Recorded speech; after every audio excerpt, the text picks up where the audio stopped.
You ask Tiger to solve. This deals with linear equations with one unknown. The final result is k equals -61. Let's solve it step by step. Simplify the expression. Expand the parentheses. Multiply the coefficients. Simplify the arithmetic.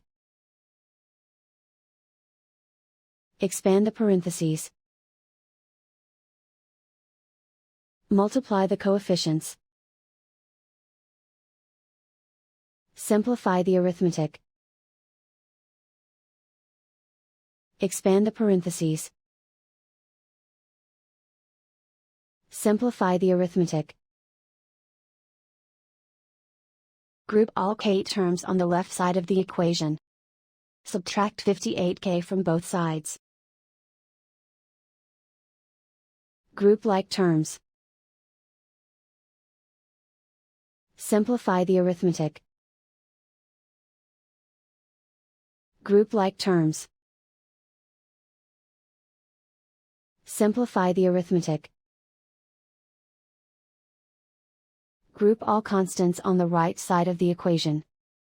Subtract 39 from both sides.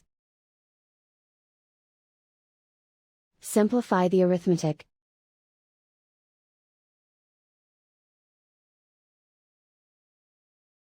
Convert the k into a positive number. Multiply both sides by -1.